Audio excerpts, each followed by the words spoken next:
Welcome. I'm Mike Bell, the Executive Director of the Jenny Craig Institute for the Study of War and Democracy here at the National World War II Museum. It's great to have an amazing crowd here tonight. I want to thank you all for joining us this evening, which I think is going to be another amazing opportunity. Now, before we begin, I'd like to start out with some important recognitions for those here and at home as well. For those at home, thanks for joining us. We'd like to first recognize any World War II veterans, Holocaust survivors, or home front workers that may be in our audience. Anybody? And for those at home, let's give them a round of appreciation. Thank you very much. I'd also like to acknowledge any veterans or active duty service members of our armed forces, veterans from any era. Would you please stand, wave, or be acknowledged? Thanks, all.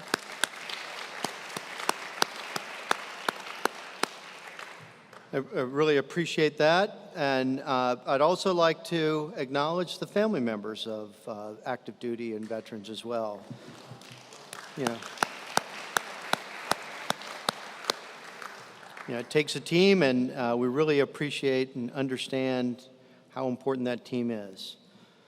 I'd also like to acknowledge our Patriot Circle and Charter members with us this evening. Without your support, your generosity, programs such as this just wouldn't be possible. And so, Patriot Circle, Charter members, let's give you a round of acknowledgement as well.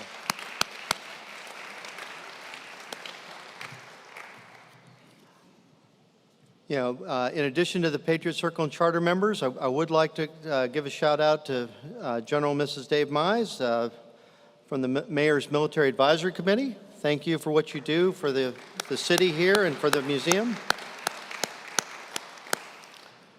Now tonight we're delighted to have a remarkable historian and storyteller with us to discuss her latest work on a remarkable figure from World War II.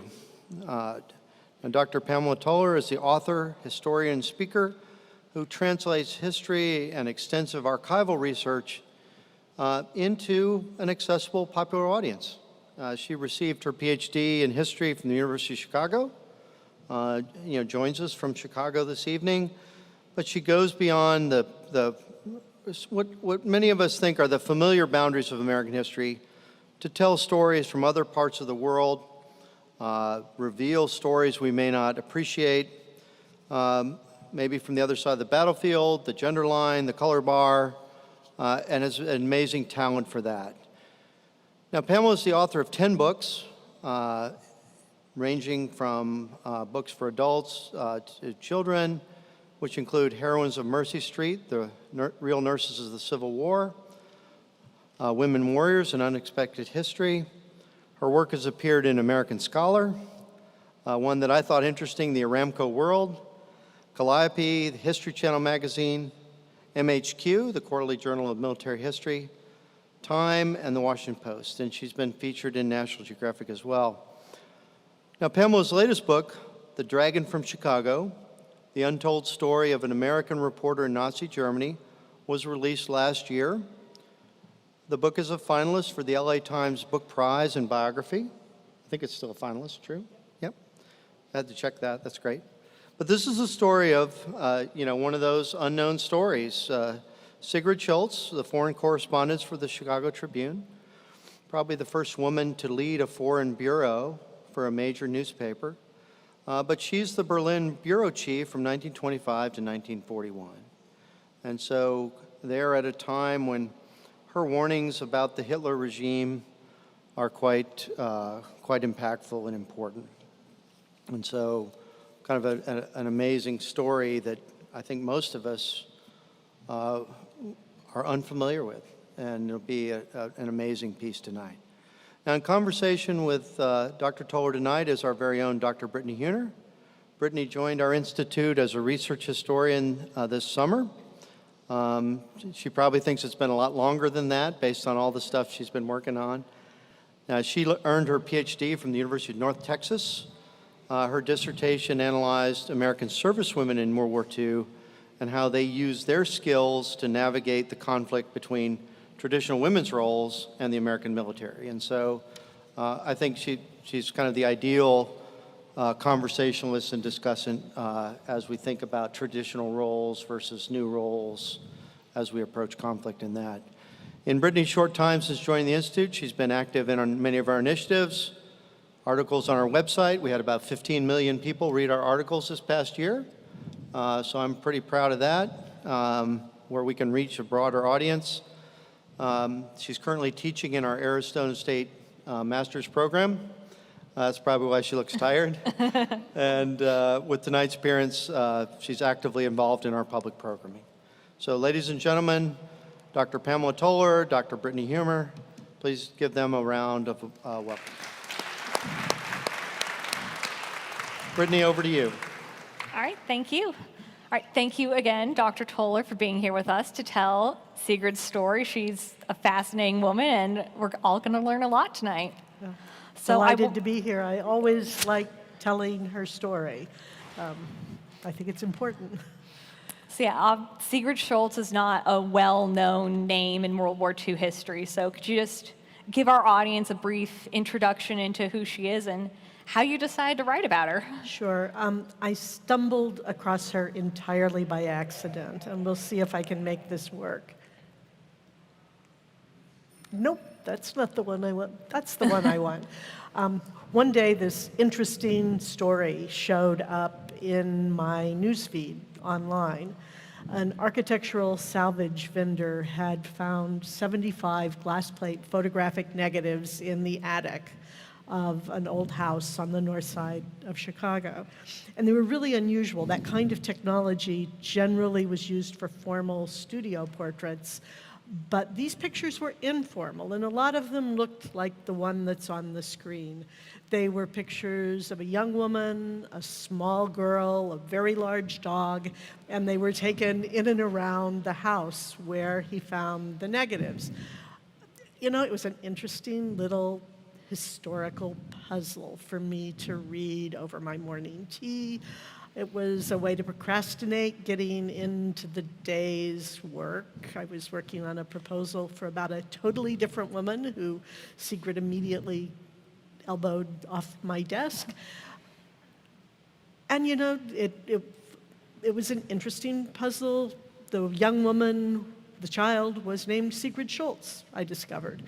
The woman was her mother, Hedvig, and the photographs were taken by her father, Herman, who was a successful Norwegian portrait painter who had immigrated to the United States in 1892. That was all very interesting, but then I hit the punchline, which was that Sigrid grew up to be a groundbreaking foreign correspondent and possibly the first woman to be the head of a foreign news bureau for a major American newspaper. And that just led me straight down the research rabbit hole. I was going, what? And was immediately Googling like crazy. And it didn't take long for me to find out the broader outline of her story, because even though she is relatively unknown today, at the time she was very well known and was very well regarded. As you've already heard, she was the Berlin bureau chief for the Chicago Tribune, 1925 to 1941. She also was a broadcast journalist for the last couple of years of that period. She had a 15-minute program of news and analysis that broadcast live from Berlin to American households. She was on Sunday nights at about dinner time, and it turned out there were people who made sure they had the radio on at that point so they could hear what she had to say to explain what was going on in Berlin. You know, she was one of the first American reporters to warn readers about just how dangerous the Nazis were. She was one of the last American reporters to leave Berlin while it was still possible to get out. I was totally hooked. And I found out just how well regarded she was by her contemporaries. William Shirer, who you may know as the author of The Rise and Fall of the Third Reich, he reported from Berlin at much the same period, though he was there for a shorter period of time than she was. And he said Sigrid Schultz knew more about what was going on behind the scenes in Nazi Germany than any other American reporter. She was known, she was important. We need to know about her again. All right, so how does Schultz end up in Berlin as a reporter? You know, it's really a case of being in the right place at the right time with an unusual skill set. But to explain that, I'm going to have to take a few steps back and give you some context. You know, she was born in Chicago, 1893, and as far as she was concerned, she was an American, and an American from Chicago. But the fact of the matter is she basically grew up in Europe. When she was 8, Herman moved the family back to Europe to chase a portrait commission. So Sigrid went to school in Germany and in France, and she often in the summers went to go visit her father's relations in Norway. And she, after graduating from a prestigious girls' academy in Paris, graduating with honors, she audited classes in history and in international law at the Sorbonne. And then in 1914, when she was just ready to step out into the world and was really interested in finding a career and doing something different than what her mother had done, the family got trapped in Berlin. They weren't able to leave when the war started because first her mother and then her father were too ill to travel. So she ended up being the family's sole support in wartime Berlin, and she kept them going with a lot of small jobs. You know, she taught German families English and French, the children of wealthy German families.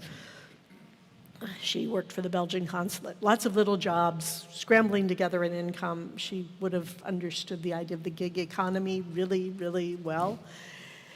And when the war ended, she probably assumed that she would keep doing a lot of little jobs because the German economy had just been trashed by the war. But she ended up meeting a man named Richard Henry Little, who was the first Berlin bureau chief for the Chicago Tribune. You know, the World War I changed the way that American newspapers reported European news. Before the war, most of them considered that overseas news coverage was an expensive luxury, so they got their news from the wire services. But once America entered World War I, hundreds of American journalists made their way to Europe to report on the American experience there. And when the war was over, large newspapers that could afford it decided they really wanted to maintain their presence in Europe. For the first time, they're setting up foreign news bureaus in major European cities. Obviously, Berlin was one of those. In some ways, it became the most important of those. And Dick Little was one of the first American reporters to get to Berlin after the war, because the Chicago Tribune was one of the ones that set up a foreign news bureau there. You know, he literally came straight from the fields of France. He had a musette bag over his shoulder, a portable typewriter in his hand, and nothing else. He was an experienced foreign news war correspondent, but he had a real problem reporting the news from Berlin because unlike in war where often you've got translators, often you've got news that's being filtered to you by the army itself, he didn't speak German. He had no way to talk to his sources. He didn't even have a way to set up interviews. I mean, he claimed to know 2 words of German, ein and Bier, but as far as reporting was concerned, he was totally dependent on translators and on local tipsters. And he was really frustrated. He didn't think they were doing a good job for him. Soon after he got there, he met Sigrid at a party. It was being held by an important German banker, and Sigrid didn't know it, but she'd been invited as bait. The banker and a lot of his business friends really wanted to meet American reporters, so the host invited American journalists to come to the party, and to sweeten the deal, told them that there would be a young American woman there who would be able to give them a first-hand account of what it was like to be in Berlin during the war, what the revolutions that led to Weimar Germany had been like, what the violence that continued in the streets was like. Dick Little and his counterpart at the Chicago Daily News were the only two who accepted. They didn't ever get that story, or at least they didn't get it that night, because almost as soon as they met Sigrid, they were surrounded by European guests who were eager to talk to the Americans. And the language barrier just made it impossible. The gentleman from Chicago Daily News had a little more German than Dick Little had, but not enough to carry on the conversation. Even the Germans who spoke English couldn't make the Americans understand them. And once Sigrid realized what the difficulty was, she said, "No problem, I can translate." She'd come to that party looking forward to dancing and eating some wonderful food. It was the first major social event in Berlin after the war. Instead, she spent the whole night translating these intense conversations about politics and economics and the new Weimar Constitution and Germany's fear that Russia, newly communist Russia, was going to invade from the east. And she was going back and forth between English and German and French. And it literally lasted all night. That conversation only ended when they played the last song. She never got to dance, but she was fine. She loved it. She thought it was absolutely wonderful. And Dick Little thought he had found the solution to a big problem. A few days later, he offered her a job as a combination translator and cub reporter. She didn't even ask how much it paid. She just said yes. It felt like she'd been preparing for that job her whole life. She was fluent in 4 languages. She was competent in a 5th. She could fake her way through a few more if she had to. She was passionately interested in politics.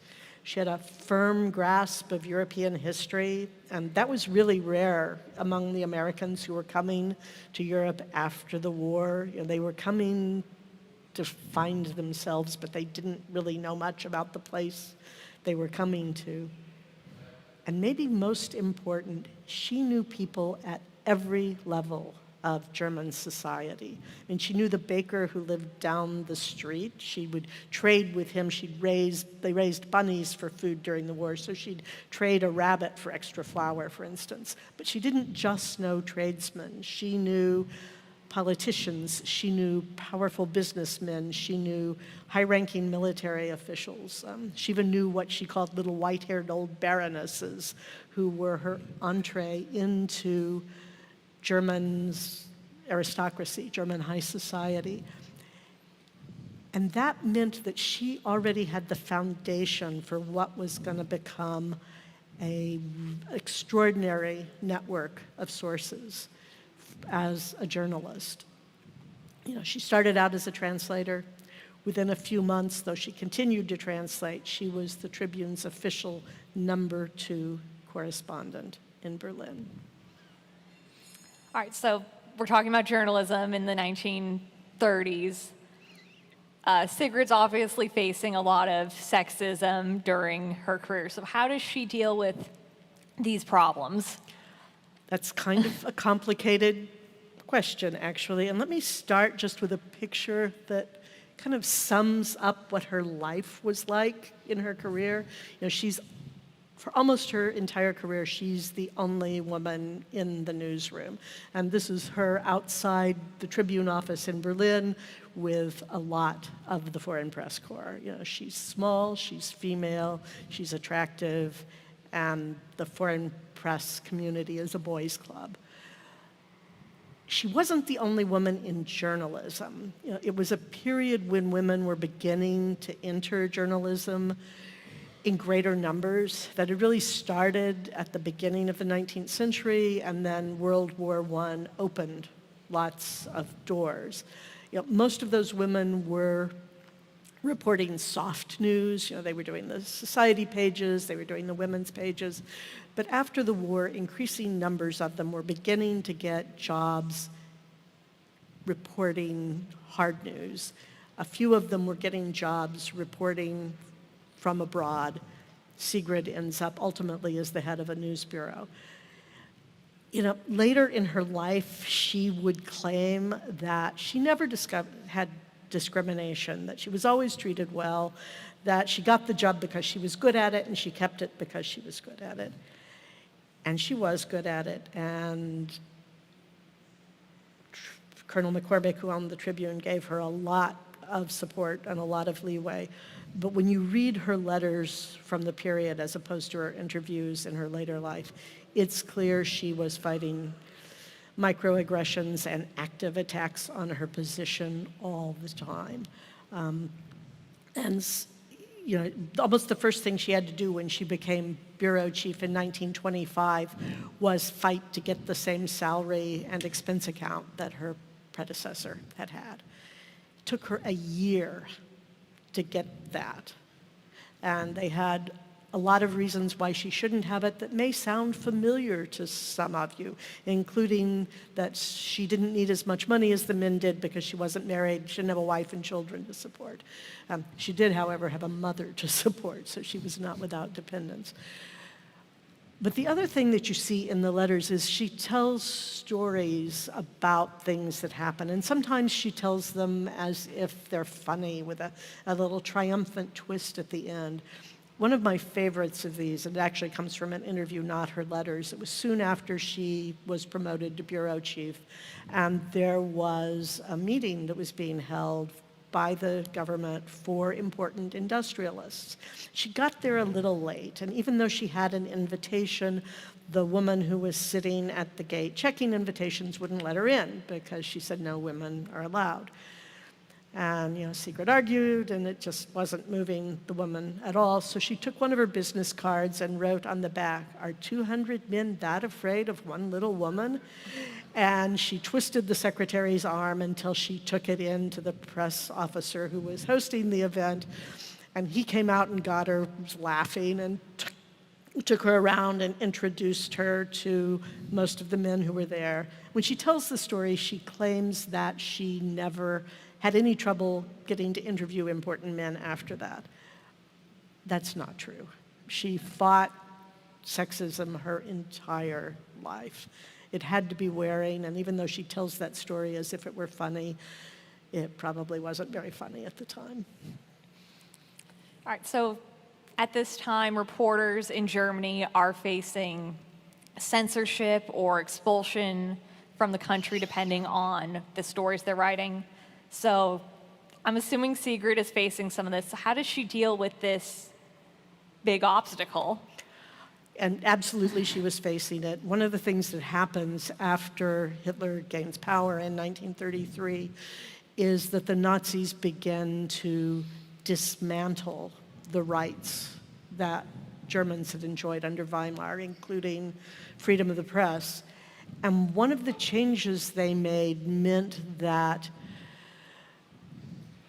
foreign correspondents suddenly were facing much more danger than they had before.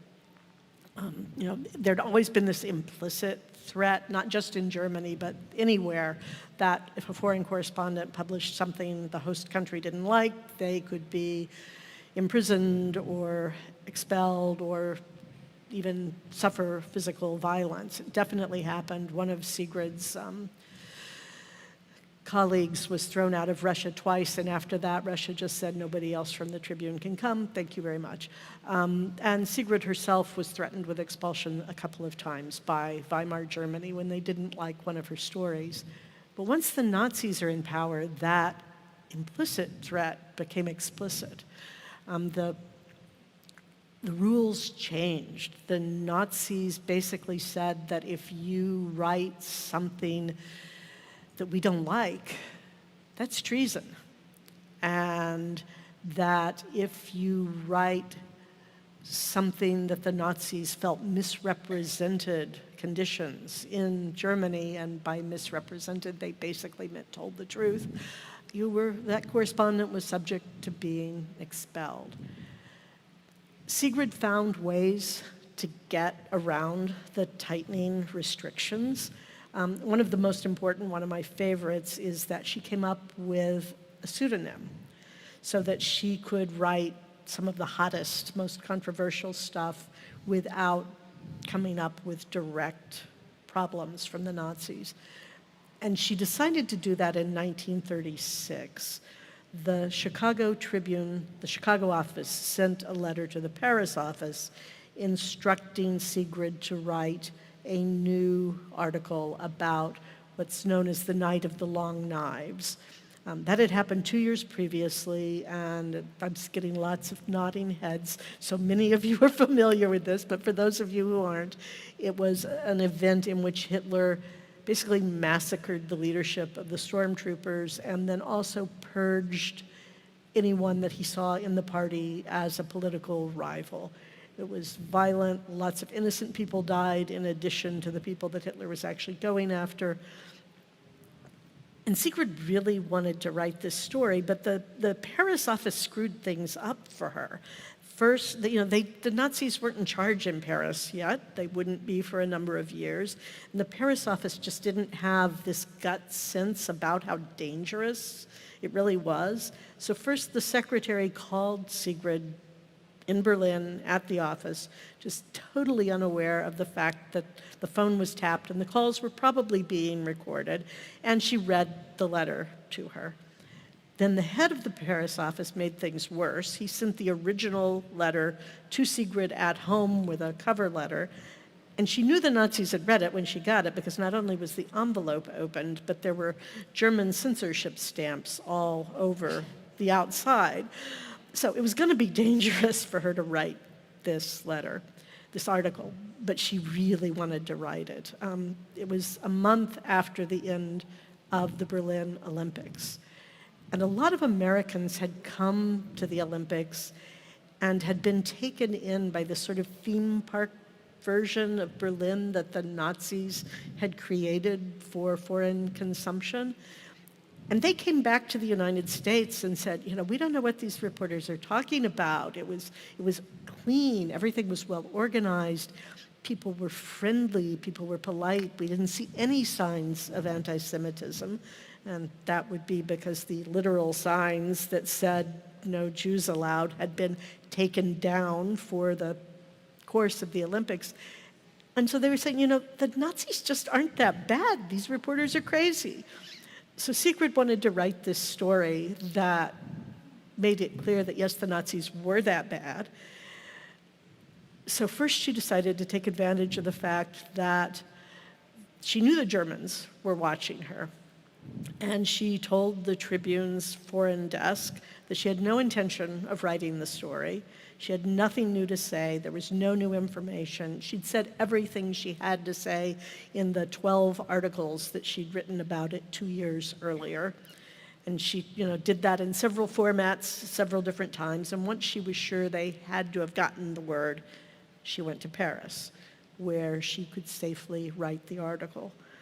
And when she sent the article from Paris to Chicago, she suggested that they run it under someone else's name so that she would be able to, and I quote, give the readers all the dope there is without fear of Nazi retribution.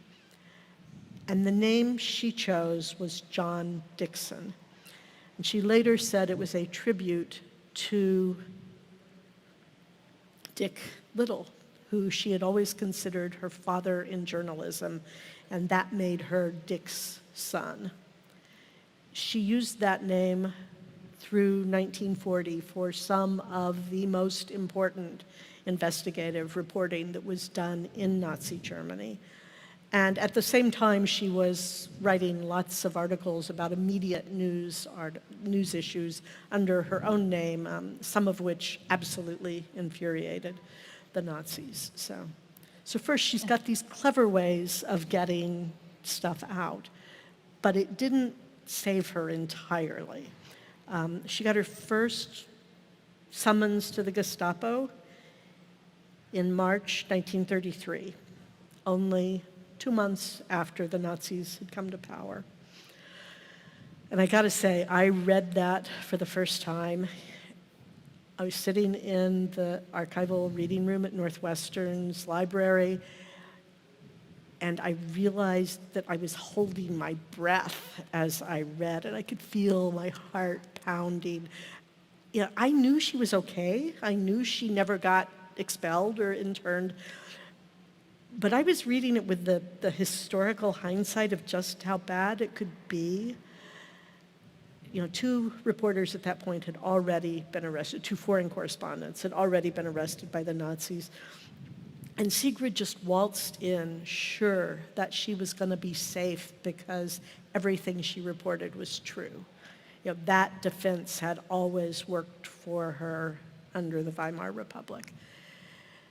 She got a slap on the wrist for an article she had written about a relatively minor incident. It was unpleasant, but it wasn't Kristallnacht.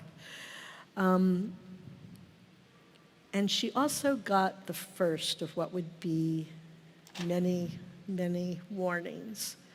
It was really her first awareness that maybe the truth was not going to be a shield she could rely on. Do I have time to tell you one more story about Sigrid fighting? Oh, yeah. Okay, great. I can adjust my questions. Okay, because I know I could end up running out of time. At one point, they tried to entrap her as a spy.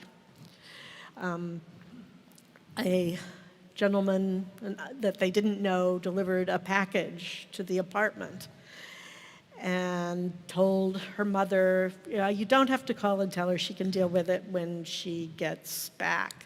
Well, Hedwig had no intention of letting that go. She called the office immediately and told Sigrid that there was this strange package that had arrived. Sigrid hurried home because she suspected it was a Nazi trap. And in fact, when she opened the package, it turned out to have what looked like the planes for an airplane engine. She knew if she were caught with it that she would be arrested. She suspected the Gestapo were actually on the way.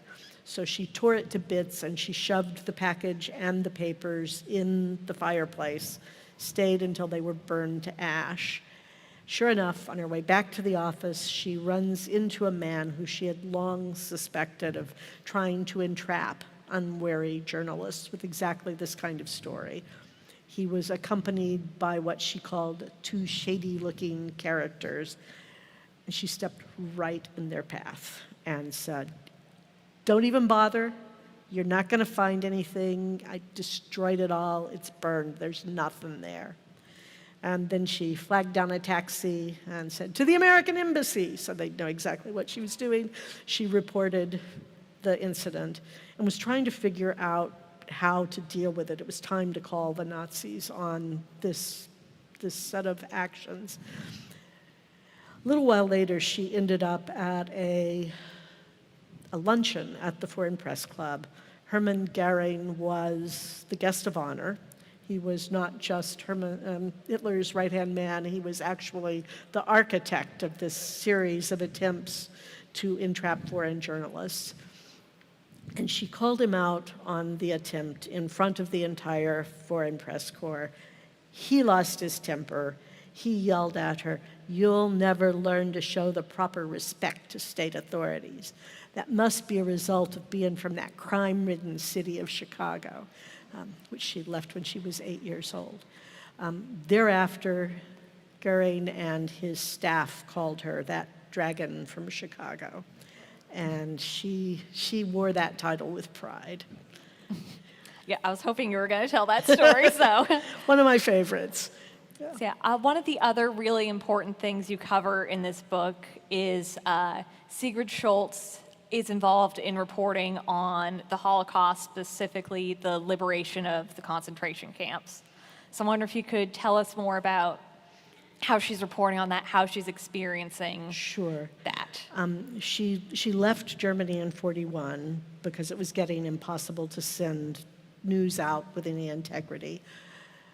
She came back in February of 1945 as a war correspondent, and the most important work she did was reporting from the death camps and from Dachau and Bergen-Belsen. And she was actually one of the first reporters to arrive in Buchenwald. The Air Force actually flew in a handful of reporters there only a few hours after the Americans liberated the camps. I don't think I have to tell you how harrowing that experience was. And I'm not going to go into horrible details about the camps. You've seen those other places, you've heard about them from other people, but she had a very different experience of Buchenwald than the other reporters who were there that day. And it was because she could speak to the former prisoners in their own languages. She even ran into a group of Norwegian prisoners who were going, she can talk German, she can talk French, but nobody's talking to us. And she turned around and basically said, what do you want to tell me in Norwegian? And they went, and they did tell her their stories. But the most important of those experiences came with a group of French prisoners. She had a list of young French scholars that the Germans had deliberately sought out once they arrived in France. They were believed to be France's best and brightest, the hope of the future. So she had been looking for information about them as she traveled through Germany with the American Army. So she's in the camp. She's once again asking for information about those men. And another prisoner heard her asking in French and asked her if she would go to a barracks that was set apart from the others. It was full of French prisoners who were dying. And he thought it would be good for them to hear someone who wasn't another prisoner who could tell them that the camp had been liberated in their own language. So she went. And she later said it was the most gruesome thing she had ever seen, which is really saying something because she'd already been at Buchenwald for several hours and had seen just horrific things. The men were stored in bunks, 3 tiers of bunks. The men on the top bunks were dripping blood and other fluids down onto the men below. And, there was nothing she could do to help them. All she could do was say over and over again in French, "You're free." And then she had an idea and she said, "I've just come from Paris. The chestnuts are in bloom in Paris." And one of the men struggled to sit halfway up and reached out his hands to her, and she went over and took them. And he said, "Is it true?" And she said, "It's true. You're free. The American planes are coming." And he said, "The chestnuts are in bloom in Paris?" And she nodded yes. And then he was gone. Yeah. She also is part of reporting for the Nuremberg trials, so another major part of the Holocaust. So how does she end up at Nuremberg, and how is she reporting on these She trials? actually doesn't make it to Nuremberg. She's at Dachau, she's at Bergen-Belsen, and she's supposed to go to Nuremberg. But she has to go back because she's got, to the United States, she's got a contract to do a speaking tour that she's been putting off, because the Nuremberg trials are stretching out and they're not starting and they're not starting. So the plan is that she will do this little tour and then she'll go back and she will report on all the background information for the Tribune while another reporter does the legal parts of the trial. She never gets there. Soon after the Nuremberg trials started, before she headed back, she stopped in Chicago and was talking to Colonel McCormick, who owned the paper. And while they were talking about the trials, he said, well, we've got some American officers who should be put on trial too. And she just kind of stopped and then said, yeah, Colonel, I'm sorry, but I just can't go along with that. So she argued with him before, they changed the subject, they finished their conversation. But when she left, she went down the stairs, by her own account, weeping her head off. She went to the general manager's office and she immediately resigned. It was effectively the end of her career. And given the way she reported on the two earlier, smaller trials, I think that was a horrible loss, not only for her, but for all of us. So yeah, I think I got time for another question. So you said her journalism career basically ends. So what does Sigrid do for the rest of her life? Does she keep writing? Well, she could probably have gotten a job with one of the Tribune's competitors, but she was 53, which was a lot older then than it is now. Her health was fragile. She'd been very ill between 41 and 45, and let's face it, being a war correspondent is not good for your health. And she was the only child of an elderly mother who needed to be taken care of.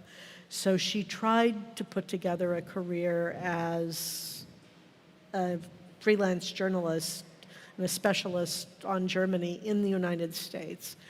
And, for a little while it worked. For about 10 years, she went on reporting trips to Europe for national magazines. She'd be invited as a guest for radio and later for television when there was German news that a host wanted to explain. But the fact is she just never really made the transition. The things that had made her so good in Germany, her language skills and that network of sources, those weren't really very useful as a reporter in the United States. And more importantly, she just was unable to accept that Germany wasn't the enemy now. The idea that Soviet Russia was now the big bad in American foreign policy. She just never was able to make that shift. And that really meant she was a political dinosaur, which is really not useful if you're wanting to report on politics. So she basically disappears until she becomes a source. All right, thanks so much. And I think we've got time for the Q&A now. Well, make sure you all have time for questions because it's a great story. Before we start, round of applause for Pam and Brittany. Thank you, ladies.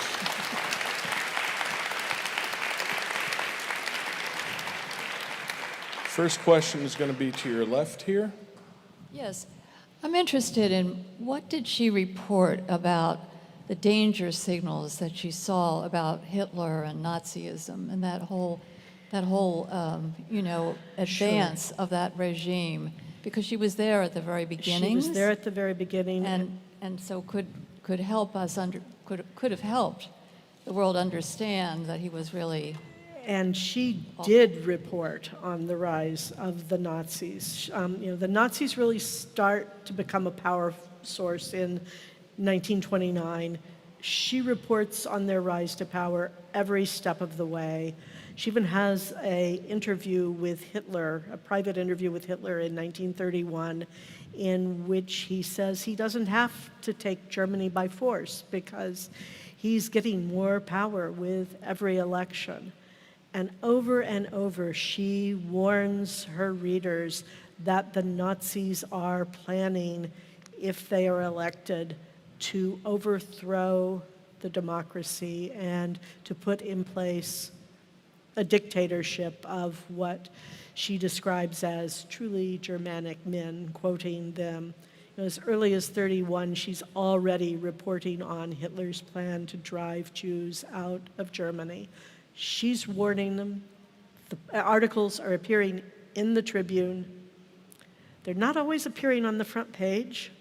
Colonel McCormick, even though he disagreed with her about just about everything, ran her articles, but occasionally he would bury them. So it was there to be seen. And how many people were reading them? That I don't know. Great question. Actually, I'm going to add a question because you mentioned her interview with Hitler. So how does she get that interview, and what does she describe with meeting Hitler? She really disliked Hitler almost from the beginning, even without reference to his politics. She gets the interview through a half-American, half-German kind of buffoon who is part of Hitler's court, but who attempts to arrange interviews. It's interesting because he really only did a handful of one-on-one interviews. Most of the interviews were group interviews, were several foreign correspondents, but she'd actually met him before that interview. She was meeting Hermann Goering at the hotel where he and Hitler were staying. Hitler came down to have tea because he really had a sweet tooth. And Goering introduced them, and Hitler had a fondness for hand kissing, and he kissed her hand, and in her description of it, she says, there's a right way and a wrong way to kiss a lady's hand, and the one where you're kissing her hand while you're staring soulfully into her eyes is not a good way. And she was revulsed immediately, and apparently he also recognized that, so they were kind of at odds almost from the first. Next question is going to be all the way in the back, center aisle, please. So when she left Berlin in 41, where did she go, and was she a war correspondent? Did she cover the European theater in any particular way? What did she do? Well, when she first left, the idea was that she was going to go back to the United States, rest a little bit, and that then after a few months she would come back to Europe and probably report from one of the neutral countries. She became very ill. We don't know where she caught it, but she ended up, by the time she had gotten to the United States after a really dramatic ship ride back, she was diagnosed with what they called spotted war typhus, which could have been any number of rat and insect-borne diseases that are often associated with war fronts. It was very deadly. She had several years of recovery before that. And then just as she was ready to go back, she got hit by a taxi in New York and serious damage to her knee, more recovery time. She finally got back to Germany in February of 1945 as a war correspondent. She was doing some writing in between, but mostly she was really sick. She did work for the OSS a little bit as a contractor, writing essays about important Germans during that period. We're going to stay in the back, center aisle, please. So what happened to her mother? Her mother lived to an old age and died of cancer in her 80s. But Sigrid did send her out of Europe in 1938. She went kicking and screaming, but Sigrid was absolutely clear that it was going to get dangerous and that her mother might not be able to move quickly if they needed to move quickly. So she bought her a little house in Westport, Connecticut, and she lived there for the rest of her life. Next question towards the front to your right, please. Could you expound a little bit on how Nazi Germans were, the Nazi era was controlling the news correspondence from the foreign correspondents, maybe give a little bit more examples? Sure. There were a couple of ways, and the way they handled print correspondence was different than the way they handled radio. With the print correspondence, they didn't actually censor their articles until very late. So sometimes they would hold articles and keep them until they were too late to be of any value of sending them out. But they also had an informal network of Germans in the United States, as well as German officials who would read, and then if there was something they didn't like, would report back to the Gestapo, which is what usually got Americans in trouble. They also tried to control the sources. So they had daily press conferences for foreign correspondents at which they are feeding them the news they want them to have. And for particularly relatively new correspondents, they also would provide them with lists of sources. They would help them set up interviews. Sigrid had no interest in that. She had her own sources. So they were more trying to control what the journalists knew rather than trying to censor it afterwards. Very different for radio. For radio, every broadcast, you had to turn in your script 2 hours ahead of time. There were 3 censors there representing 3 different parts of the German government. They all had to approve your script. They could take out anything they wanted. Sometimes they would add stuff, which annoyed Sigrid no end. She understood they had to take stuff out. She refused to read what they added. And so that they were much more controlling of what the broadcast journalists sent out. Next questions to your right again, please. Thank you. Did the colonel at the Chicago Tribune, did he ever have any regret over her quitting? And was she ever at any time given any recognition by the Chicago Tribune? If he had regret, I never saw it in a document. They continued to ask her to write articles for them, so she did in a lot of stories, one-piece stories about the past. They had her do book reviews. She became their go-to for book reviews about Germany. And at one point after the war, they ran an announcement that outed John Dixon as being Sigrid Schultz. So they acknowledged her in that way. But there wasn't a big dramatic acknowledgement of the scope of her services now. Next question is going to be all the way in the back with Dr. Bell. Yeah, thanks, Dr. Toler. A question for you, kind of in 1941, certainly the Chicago Tribune's become a very isolationist paper. McCormick has very different views. You said that she left Germany, but was there their desire, one on the German part to have her leave, but was there also a view from McCormick that she needed to leave as well? So how did she navigate the kind of isolationist impulse of the paper she served, in addition to reporting on the conditions on the ground? She was very clear always that she thought the Americans needed to get there. And when that was appropriate for her to say in an article, she said it. And he did not ask her to leave Germany. She asked to leave. He agreed that it was fine for her to leave.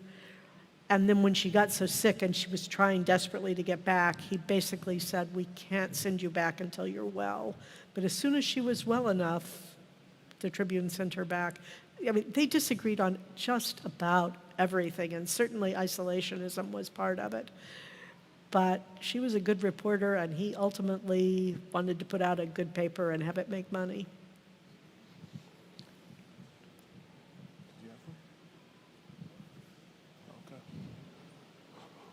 Well, I think with that, we are done with Q&A. So once again, ladies and gentlemen, Brittany Huner and Dr. Pamela Toler.